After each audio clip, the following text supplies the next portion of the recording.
All right, this is the after chapter discussion for 10.34 MGF. And this was a chapter. Oh man. This is a very big chapter too. I think it was 54,000, something like that.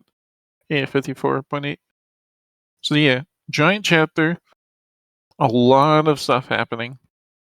So let's just get started with everyone's general impressions.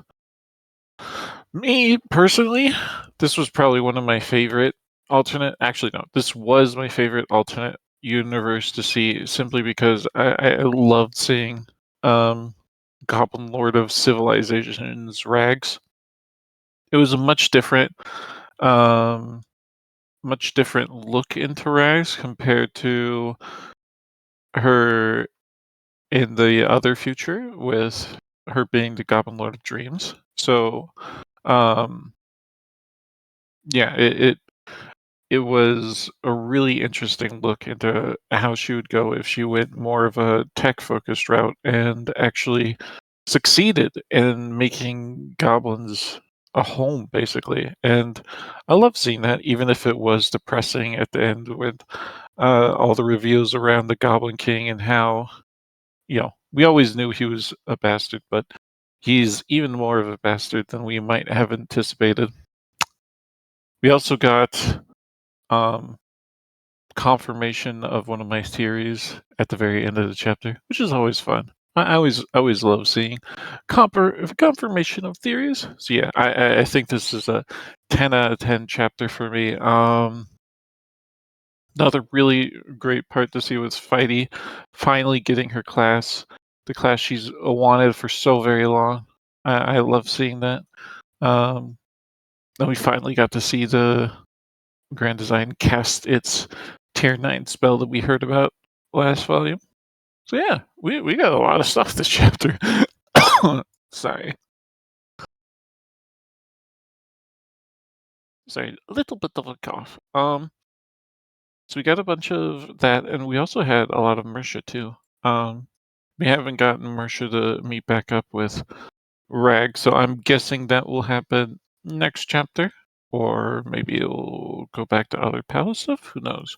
But I think Paradaba and the author's note also said the chapters or the palace, they thought they could complete it before their birthday, which from previous years I'm pretty sure is in March. So that just leaves a couple more chapters to go before, yeah, there's 22nd and then the first are the next chapter. So just a couple more chapters before we're apparently going to get to the end, which is very interesting. I'm I've been dying to know what's going to actually happen at the end of all of this. So it all coming together is great to see. All right, Red Ink Quill, you wanted to speak? Yeah, this chapter was amazing. It made me feel things that, I haven't felt in a long time. Uh, the the scope and breadth of the goblin civilization in the future in this alternate reality was inspiring. Um, the fact that they're able to do it in maybe 3 or 4 generations, build up a futuristic, kind of like utopia civilization, even though there's still homeless people. I don't know, futuristic civilization, maybe not utopian, but civilization 20 years, which is shorter than for humans because humans take longer to age and become adults. Um, I just thought it was really inspiring. The fact that we figured out the secret of the Goblin King after all this time, that it's really just like the first Goblin King is very angry and he like infects the other Goblin Kings with his anger and creates kind of like a gestalt that overwhelms each new iteration and of Goblin King and makes them angry and destroy things because he's angry at the gods for turning his people into playthings.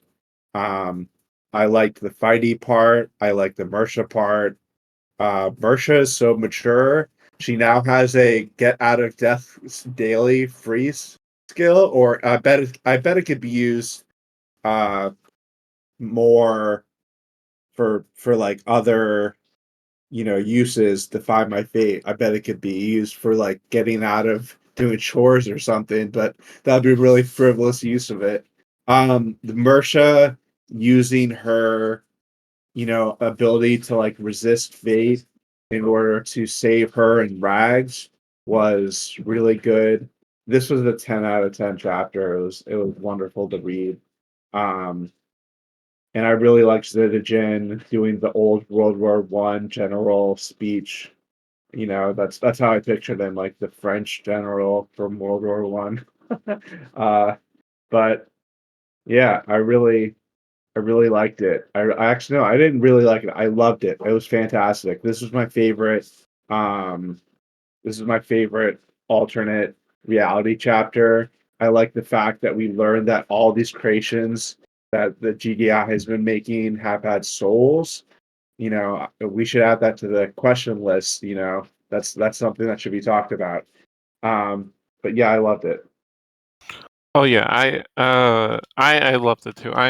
That was the pet theory. So like my theory was that the the GDI was basically attributing souls to that tag it had, but in reality it's creating beings that perfectly mimic souls in practically every way.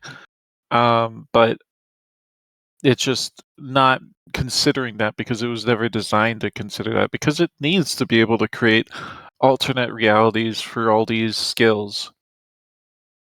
But in the end, I don't know what it's going to do now because if it decides that all these beings have souls, there's no way it can functionally use the powers of fates in the future because it needs to create these beings that have like souls to be able to use the powers of fates. But then if it uses the powers of fates, can't um it can't allow it can't It just keep can't going destroy forever and them. ever.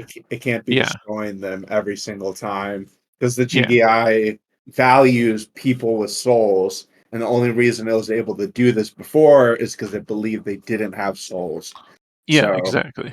So um, if it believes that and if it still values everyone equally, then there's no way it can do these kinds of powers of fates or other soothsaying kinds of skills, which is oh, a very big change. the soothsayer was definitely looking into alternate realities that were created, um, by the GDI. That's definitely what was happening. Hmm. Um, so it's things are going to change. Um, Hmm. I don't from what I've seen, I don't think the GDI can handle the load of all these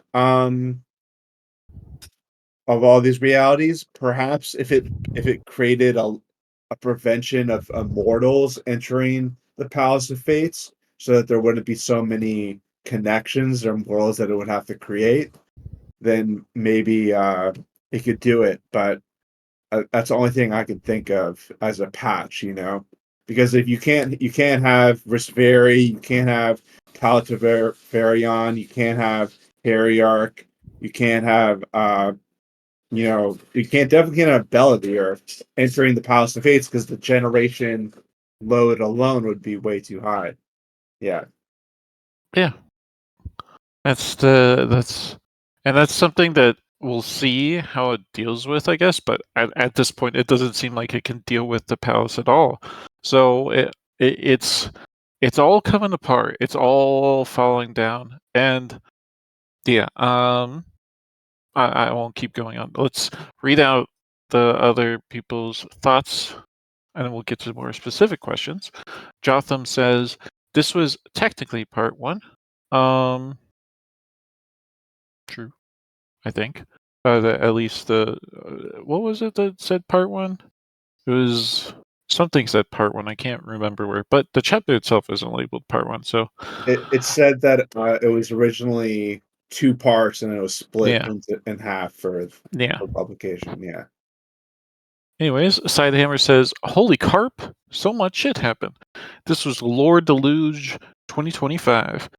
Gobble King's industrialization, psychopompic pontification, Mercia in the in between felt almost suffocating. I can't say I enjoy the sensation, but I quite felt the description of the liminal space. I was relieved when they reemerged. And finally, a GDI mic drop. I simply asked this, you potters, you gods who strive with mortals, are you not ashamed? Oh, I love the description of Mercia and the in between. I didn't think it was like suffocating or anything like that. It was such a unique description of things, and it just really um it really hit home. I love the description and like the whole scene really. Acid mic drop. That was such a fun moment with it almost decided to kill them, but then it's just like, yeah, eh. You guys, despite having all your advantages, are just losing still. So the board is fair still. Um, Next up, Mystical Pie says, "This was definitely my favorite of the alternate realities as well. I was complaining a lot about this arc dragging on and being tired of the alternate realities last week, but something about the execution of this one really spoke to me.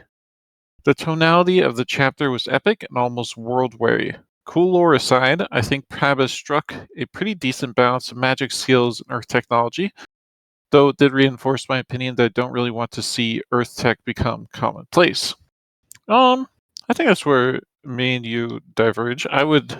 I this chapter made me want to see Earth tech um and world skills and magic come together even more, though slowly. Like obviously this is just a straight jump it forward in time and we didn't see the development and all that and how it changed everything. And I want to see that change, you know. That's part of the interesting aspect to all of it.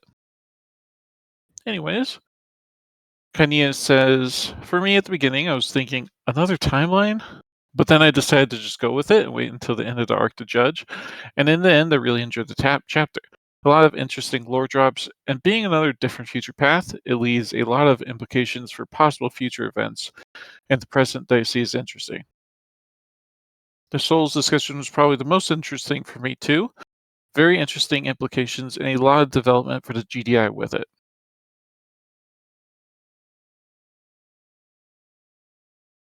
Yeah, I absolutely agree that there's so many implications from that, and we'll see where it goes from here. But honestly, that's probably one of the parts of this arc I'm most looking forward to is how the GDI feels with this, deals with everything. One second. I'm I need to deal with one thing. One second. One second.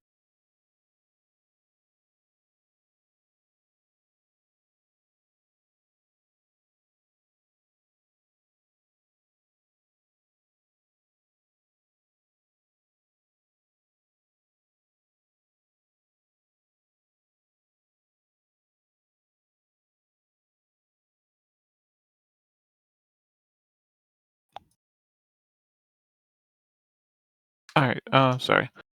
Let me.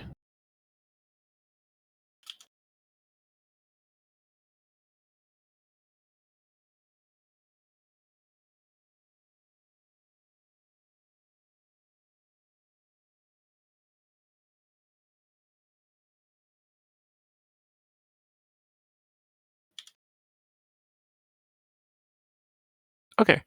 Sorry about that. Mockery Jones says, with regard to the load, GDI already split once, could just as easily split again for each reality. Nothing we have seen so far indicates any sort of resource constraints other than instance power processing power. Balance amongst realities would not be that difficult. Could even be used for A/B testing. I mean, we've seen that the GDI can't just keep splitting up. It's already overloading itself right now, which splitting itself up only made worse earlier on. I don't think splitting up with these realities would give it any extra processing. I'm not sure how that would work. Maybe that is a solution, but um, I don't know. Mike says, so much happened in the chapter. I still like Grim Timeline the most, but this one felt very diesel driven, very war driven versus the previous one. I felt like Zitagen really sold the state of the world for me. I wish we got a POV of Rabbit Eater prior to the proper reveal, so we could just get a detailed description of what was going through in some ways. I really love, though, the GDI plus Casigna convo the most, I think, out of everything. Marisha and everything is really cool with the descriptions and such. Um, it's always fun to get more um of a look into characters' past, but there's only so many words that Pirate Eva can write, you know? Only so many words. All right, let's move on to the first question. I think everyone has given their general impression. Um, what do you think about the origin of the Goblin King and his destruction? How can goblins deal with the Goblin King? So yeah, um, we finally got the Goblin King origin story from him, which we've been wanting for a long, long, long time. I'm sure a lot of people have. And one thing to note is we can all finally say they're not elves. It's been something we could say a lot of times in the past, but now we for sure know they're not elves. If anyone ever says they're elves again, you can point to the Goblin King himself saying, "Nah, we're not elves," and that makes it all worth it. That really makes it all worth it. But also, this reveal of his origin really points the Goblin King towards being both a tragic character and a character who's completely insane and has destroyed his people's lives for the last however long he's been recurring. Last 80,000 years, last 50,000 years, who knows how long it's been. Um, since he actually started his rampages. But yeah, it finally shows us how he um, how he's basically just taking out his rage against everyone and forcing other goblins to do it too. And I don't know how you're supposed to deal with this. Like, we've seen some classes. There was one theory I saw floated quite a bit, that Numb Tongue, as the Goblin King, could hold back all those souls because Numb Tongue is a bard, a soul bard whose natural ability is to collect souls and use those souls. And some people thought that if he collected enough, he could um, use like the combined weight of them to overwhelm the Goblin King's rage or something like that, which I did think was a bad idea. It's certainly interesting, but at the end of the day, it's still I don't see exactly how they're going to deal with it. But but it's very interesting. I loved getting the reveal. I've been dying to know about the Goblin King for a very long time, so it was great. It was great. Red Quill, you wanted to speak. Yeah, I thought it was a very satisfying origin and a explanation of the Goblin King. I wasn't let down at all. I thought the Goblin King, being beamed into Rabbit Eater's body was uh, really uh, strong and scary and interesting. And I thought his effect on other goblins also to be interesting, how he kind of erases their egos and just gets them to follow his orders and fall into rage. And only the high level leadership goblins can resist him. I thought that was very interesting. Because we see how the Goblin King is able to why he does it and how he's able to get the goblins to follow him all the time. Also, I like the plans of Gradath and that other goblin lord to, find a goblin that can uh resist the Goblin King's rage.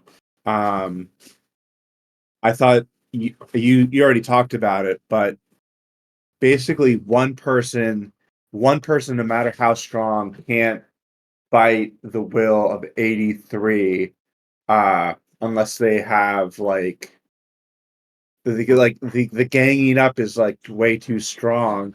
So I was thinking Numb Tongue could like maybe slowly gain the souls of individual Goblin Kings slowly over time instead of getting the class. He'll be like a soul bard or like maybe like a class higher than that of a Goblin Lord's soul bard, and slowly gaining the souls of the Goblin Kings, and then without the rage, and then maybe then when the Goblin King joins, all the Goblin Kings would be on his side instead of on the original Goblin King side, and they could overwhelm the Goblin King and change him or something for once and for all.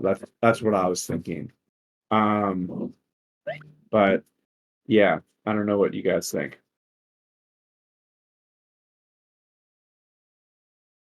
Um, I think I like them. I really do like that the Goblin Kings, or sorry, Goblin Lords are looking for other goblins, and like it kind of explains why Greydath didn't care really that what's his name, Reese was a slave basically to the Necromancer, because when you get down to it, if Reese could have overcome as Crash, if he could have broken that bond, if he could have like risen up from that and become a Goblin King, he might have been able to be someone who could take on the Goblin King soul itself. Because like uh, they're looking for a specific type of goblin whose willpower can just hold against everything, basically, and Yeah, that's so difficult to find. But they just have to keep looking and looking and looking.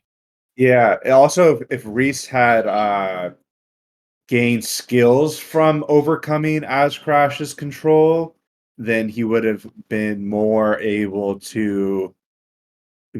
better able to resist the Goblin King's rage. I don't Yeah, know. It's definitely really hard. It makes more sense why he didn't stop it. Also, you're right. yeah. Um, Thank you, Ren and Quill. I'm going to read out some comments now. Mystical Pie says, I don't remember when it was, but we had already basically gotten this reveal previously. It was cool to hear from the horse's mouth, though. I have no idea how to deal with his destruction, but Rags' solution of trapping him and using him as a weapon seems like the best compromise aside from never allowing a Goblin King to rise up. Um, yeah. And it's impossible to like completely, well, it's not impossible. It's very challenging to make sure no Goblin King ever rises up. And as soon as you slip up and let one through, it becomes a very big disaster. So Rags's thought of imprisoning him and keeping him alive while distracting him with stuff is a good compromise. It's not a great solution. It still is. It's gonna lead to tragedy one day for Rags, I'm sure. But I don't see any easy way for her to deal with it otherwise. But yeah. Sidehammer, the reveal was great.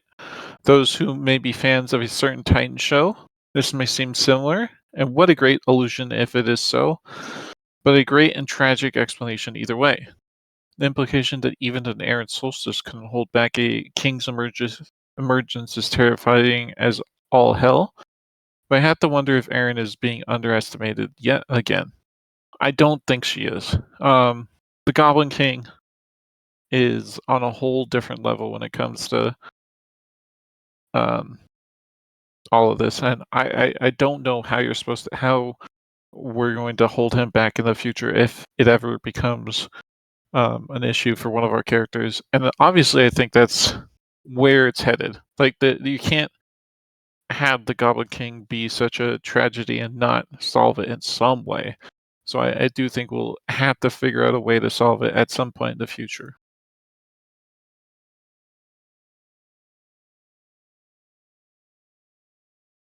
Kenyan says, and then it is another instance of the theme of hating and killing because of revenge for the past.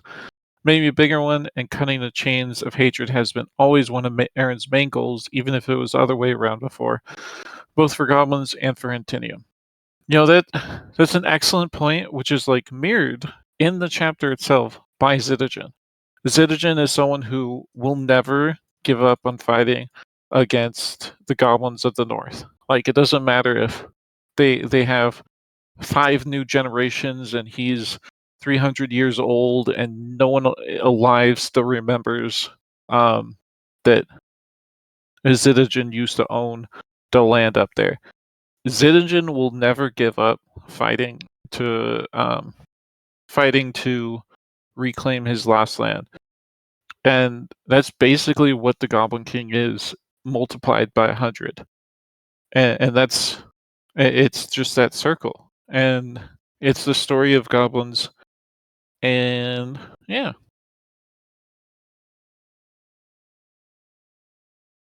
Mike says, the reveal is good. I enjoyed reading the scenes, interactions. I did have trouble following certain parts, like when Oberon appeared in the memories. I think Dumb Tongue has his, like, goodness highlighting recently as a hint when getting his BOV involving Selkis. Cool thought, though. What if you could take the emotions from the Goblin King via Covenant of Witches as one of, like, multiple facets of the plan? That would, I think the Goblin King's rage is so much that it would overwhelm any witch who's attempted, like, siphoning it off. I'm pretty sure the king will kill any witch who tries.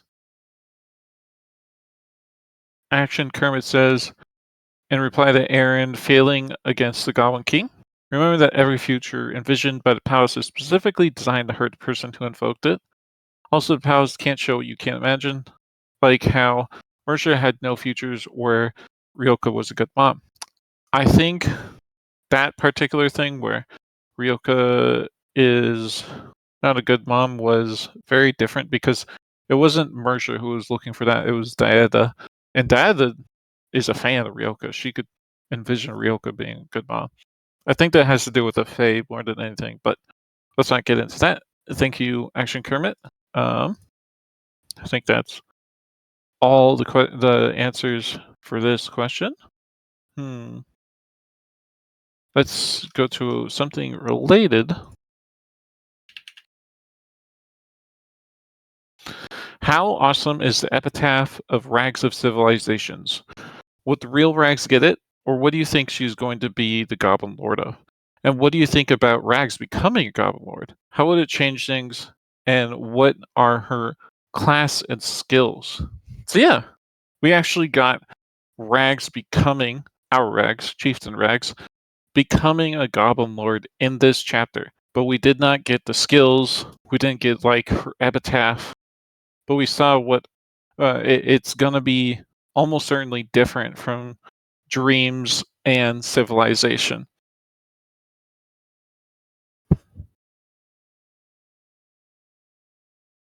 But on that note, I do think Rags of Civilization is absolutely the coolest of the two we saw for Goblin Lord Rags. Dreams was really depressing. Civilizations is depressing still because how she built her empire basically off of the corpse of the North. But at the same time, she's made a home for goblins. She's carved out a place for goblins, and that's amazing. I think what she's accomplished in these 20 years is absolutely amazing. But I I don't know what our Goblin Lord or Rags is gonna become, but I think it's gonna have something to do with fate. We've seen it with Mersha. She's the Fate Breaker child now. Rags has been deeply interconnected with all this fate stuff too. So I think it's just natural that she's going to receive something that involves fate as well. Um, what that's going to be, I don't know, but I think it'll be connected to fate in some way. Brennan Quill, what do you think? Yeah, I think Rags becoming a Goblin Lord is a long time coming. I don't think it'll be Civilization. I don't think it will be Dreams. I think it would be maybe both or something. I don't think they'd be thrown away.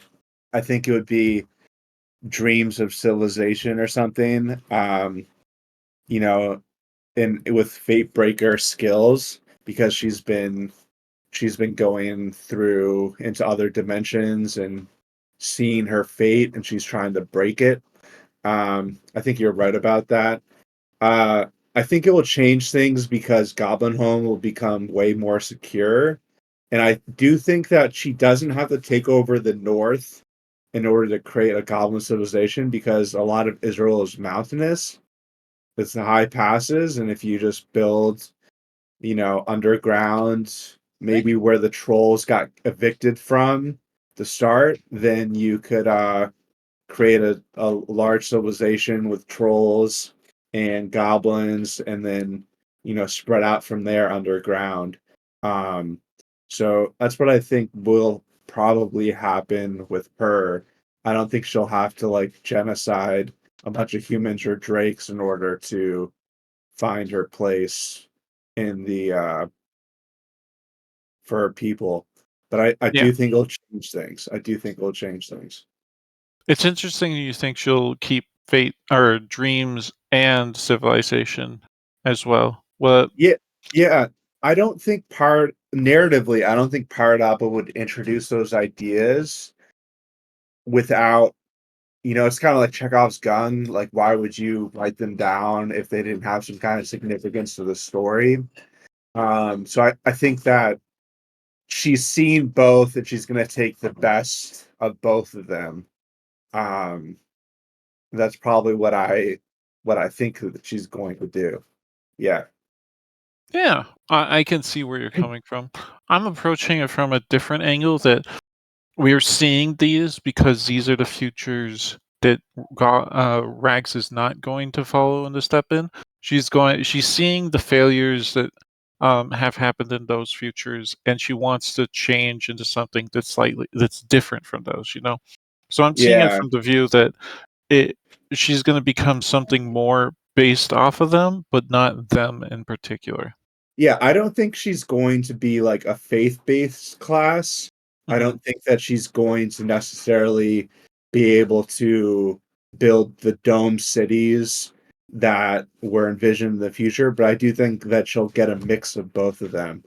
Um, being able to do technology, being able to, make her dreams reality, stuff like that. That's what I think will happen. Where's everyone else? Where's the comments? I don't know. Um, Oh, there's I Nick. think one idea I just had while we were discussing this was the Goblin Lord of Pax because she has gotten um the trolls on her side now. She's gotten the ogres on her side.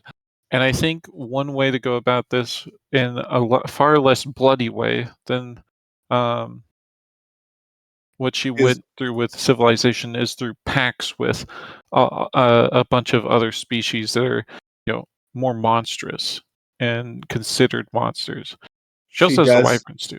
she does have the aura of the emissary, so it Hmm. would fit, Yeah. something along making making alliances and for people to be accepted. Yeah. Hmm. Okay. That's a great idea.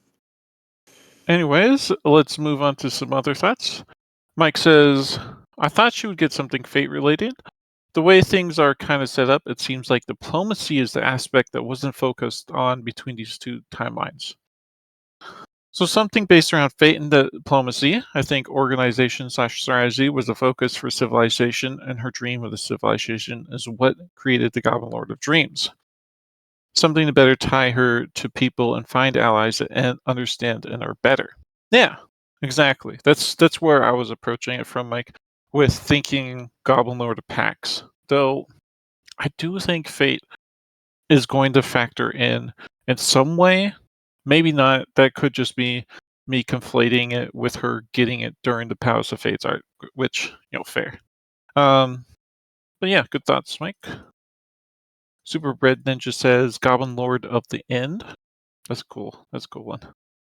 Mystical Pie says it's going to be pretty hard to top Rags of Civilization, but I do think Rags' epithet will be similar-ish in concept to that because she truly admired what that Rags could accomplish.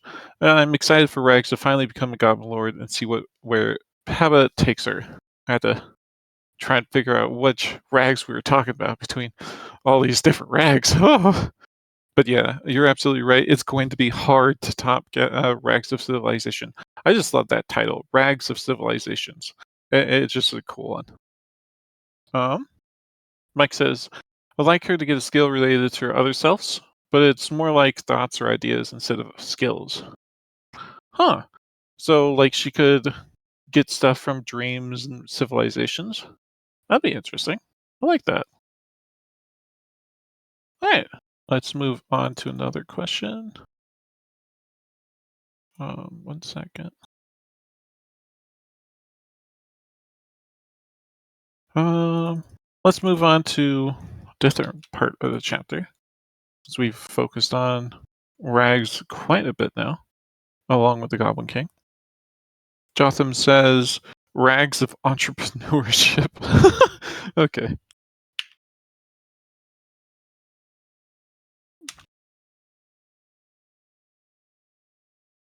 Was okay. Next question is: was Fighty Pilota's sacrifice emotional for you?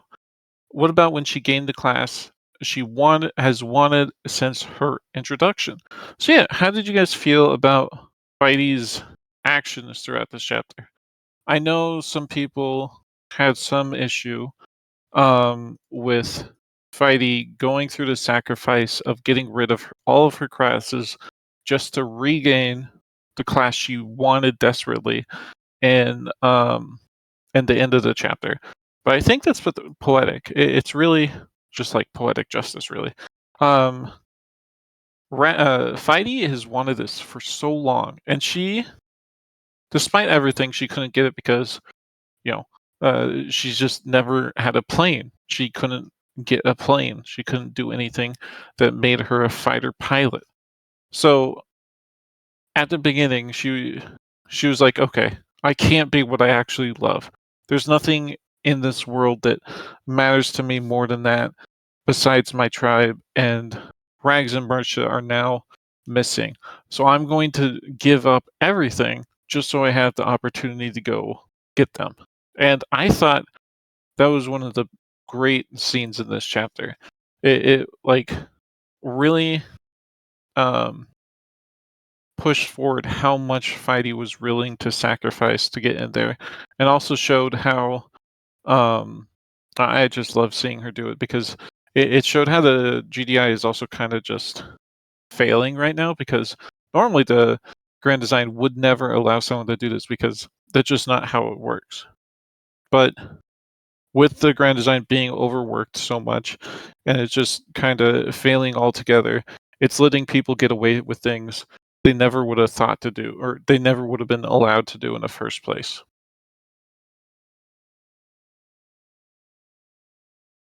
So yeah, it's one of my favorite scenes this chapter, and it just getting her fighter pilot in the end was it's something I've wanted for her for a long time now, and I never thought she would actually get it for a long while because getting an actual fighter plane is it's difficult. to say the least. But now we finally had a way, and I love it for her. Also, she got one skill in particular that is very interesting. A blueprint Sky Shadow Fighter Mark One. And let's just say that is crazy because that Sky Shadow fighter was obviously one of the most advanced fighter planes of Lord Rags's Air Force. And so building it is going to be difficult as hell. And but if they can, they're going to jumpstart their whole industry in a lot of ways. Brennan Quill, you have thoughts on this? Yeah, I thought it was magical, you know? How she just like is wandering, she's just scooting around through the city, running from running trying to find Mersha and Rags, and she runs into a she runs until she finds the uh the airstrip, and she just like bumbles her way into getting into the uh super secret, super nice fighter jet, and she flies, with the old wounded ace whispering in her ear about what to do. It was great. It was wonderful. I really liked how the GDI went to Earth and into alien worlds in order to find out what a fighter pilot was. Um, I liked how Fighty Pilota thought that she shouldn't she shouldn't kill anyone because this wasn't her battle. She was just an observer here to find her people. I like that also. And I didn't think it was cheap. I also thought that like the GDI normally wouldn't make getting rid of classes so easily, but maybe the second edition would. I'm not sure. We don't have enough data to say which edition did that, but I'm guessing it was the second edition. Um, but I just thought it was really fascinating. Um, she went from being like level 30 something to like level 17, but it's a better class, right? And she can now build a fighter jet because she has the blueprints, and that will, as you're saying, kickstart the industry. Just the all the industrialization has to go on in order to build that fighter plane will change things for the goblins and probably for the world at large. Yeah. Yeah, I expect everything from this arc to be world changing in many ways. You know, this is just one aspect of that, but there's going to be so many more aspects that just change the world altogether. But thank you, Red Ink Quill. Mystical Pie says, to be honest, this was the weakest part of the chapter for me. I'm pretty mixed on her getting the fighter pilot class this way. I think I would have preferred her getting inspired by or stealing away the plans for a fighter jet, so she would have more hope for achieving her dreams in reality. I'm not too mad about her having a class, but her just instantly being an ace pilot in a series of accidents that allowed her to fly a jet beggared belief. Um, I don't think she was actually an ace. Like a lot of her skill was just the plane being far superior to her enemies. But the other thing is, there weren't really accidents so much as everyone in the hangar area knew who she was, basically, because they had pictures of her. And so they kind of just let her through. And because they were in disbelief that she actually existed. But, that's a whole separate thing. Thank you, Missile Pie.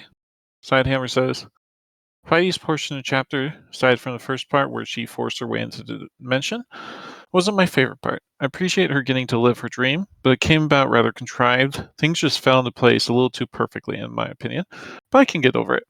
And yeah, I can see why people would think that. It's definitely something where she could have gotten in a different way in this same reality, but this way let her fly. I like that. Kanye says, it was interesting that the voice of the GDI sounded approving about her sacrificing her class. It is reminiscent of what happened with Ned. And yeah, like, um, the GDI saw why she wanted to do it and thought, this is her sacrificing basically everything it's ever given her just so she can have a chance at saving people.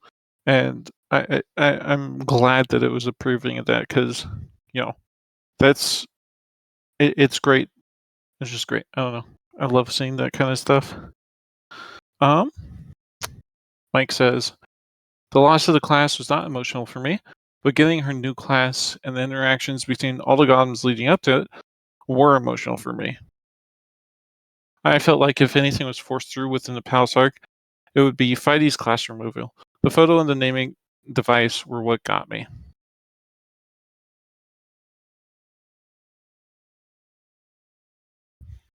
Um, to be specific, it wasn't removing the class like Wyvern Pilot in particular.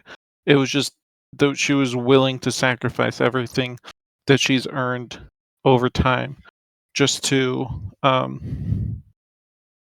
go through and rescue everyone, Mercia and Rags. The other thing is, like, it's that we got one part of her perspective there that was very interesting. Like, she was mentioning how if you stop leveling all of a sudden, it feels like you've become a failure. And I think that's a lot of what she was feeling for a long time is that she's just become a failure because she can't get her fighter pilot class and she's not leveling as Wyvern pilot as much because she's just not as into it. And she lost her Wyvern. So I like that perspective a lot. And it helps explain how other people feel when they don't get levels and they see people who do constantly get levels.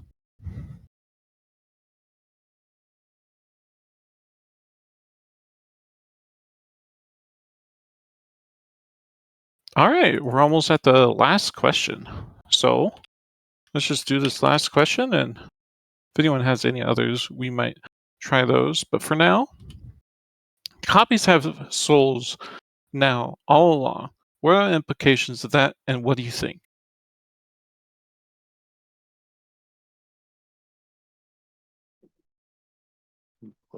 All right. This one, So this was one of the big reveals in this chapter. Um, it's one of those things that we've discussed over months now at this point about how do these things, do these people, I should say, have souls? Do they not have souls? And for a while, we thought, oh, they don't have souls because Grand Design doesn't give souls to only gives souls to beings with levels, and these guys don't actually have levels. Or and then once it came out, people said that the roots gave them souls, and then um, we got the GDI saying no, none of these beings have actual souls. And then now we're here, where we learned that the GDI really was just saying they don't have souls because they don't have a specific definition unique to it, really. And they do have souls according to the gods, the dead gods. And that's actually led to a lot of issues for the GDI. It can't keep doing what it's doing right now and creating these realities just to remove them if all the beings it's creating have souls. That goes against its whole entire nature of trying to be on the side of those with levels. If it creates a being that can have a soul and can level, and then it just immediately erases that being, that it's something it can't do. By can't do, I mean it's something it very much does not want to do. And I think by the end of this arc, we're going to see a reckoning between the GDI and how it deals with this kind of thing. This might be the reason why the palace is actually shut down. Like, not because the roots destroy it, or not because of anything like that, or the roots are causing too many issues. It might just be because the palace is creating souls constantly and then getting rid of them once they're no longer needed. And that's just not something the grand design can allow, really. But it's so hard to say. This is one of the most interesting parts of the chapter for me, and I just really want to see the end of this arc to see where the GDI takes this. Anyways, Jotham, you want to speak? Yeah, the guards are quite sneaky, eh? They they put the snack factory inside GDI for them. If they technically have souls, the guards can eat them. Like if we believe to them have souls, like they can be like pretty much palace of the fates, pretty open to attack by all the gods. Like they did like they did during the regular stuff. It's quite interesting though. Like I don't know how to feel about this. Like it's pretty cool, and I definitely want to see like what happens next with it. Like because I remember like him creating a lot of characters and just deleting them. So those copies of Aaron, Daldana, Mirsha did have souls when he was chatting with them. So quite disturbing if you think too deeply about it. Let's see what Pirate Hour cooks next regarding this. Yeah, it's basically like the GDI is creating things, beings like fully realized actual human beings, and then just killing them. And so it's it's disturbing in a lot of different ways. But we'll see where it goes from here. You're right. Mystical Pie says, I always thought the GDI's opinion on the copies not having souls was meaningless slash irrelevant. It's cool that they do for sure have souls, but doesn't change the moral question for me at all. Well, I think for a lot of readers, they take what the GDI knows as absolute fact. Like, they see that the GDI um, is involved in so many lives, it's looking at so much information that when it says something, that's a fact. And so they can treat it as a fact. And for them, that means all these beings didn't have souls before, which makes this very different. And but now that's all changed. Now you can. There's no really denying anymore that these beings do have souls. I think it helps. It muddies the water a lot in what the moral thing is to do here. Mike says, I agree with the idea that there will be a reckoning. I think the reckoning will be caused by the crone and the GDI stalling out basically from resources being overused as it tries to determine a decision on things. We know already it is slower now as well. What I'm hoping for at the end of this arc, though, is the maiden chooses to become part of the system, and Nerhavia, our true dog goddess, can have her proper class. Um, no. I think no. Let's just say no to that. No. No. No. I think Nerhavi is gonna never get hurt. Class Goddess of String, no. Mike, no. Goddess of String, ugh. Disgusting. Disgusting. No Goddess of String here. Anyway. um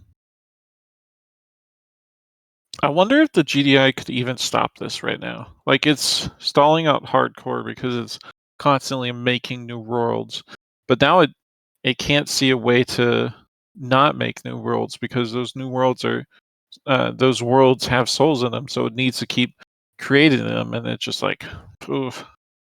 I don't know if it's gonna fix this or if it's all just gonna come crashing down because the strain's just gonna be too much and break everything.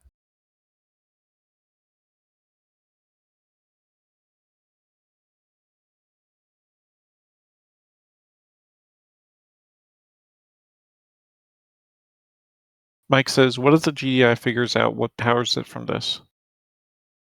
Um, I don't know. I don't think. Does that matter to it? Like, uh, we don't know what powers it, so I couldn't tell if that's actually important to it. Red and Quill, you want to speak? What powers the GDI is super Seath grown in the oceans of its data. Yeah, that's all I wanted to say. Amazing, amazing. Thank you for this excellent, excellent theory that's 100% going to come true. Super Red Ninja says GDI is powered by cuteness, and as we all know, Super Red Ninja thinks cuteness equals Narhavia, so we can just confidently discount that idea. Sidehammer says, I feel like the palace works fine without the roots. There's no need for those people to have souls until they come through into the hallway, so why insult them? I'm not sure if they don't have souls when they're on the other side. I think they're not as, real to use. They're not as attached to reality as other beings are because they don't have a backgrounds as much. But I do think they do still have souls. But let's not get into that discussion. um, it's actually now been an hour ish. Yeah, just about an hour. And we've gotten through all the questions we had planned for today, something that almost never happens. So let us end it here. This was the after chapter discussion for 10.34 MGF, and there's a chunky one. Thanks for coming, everyone.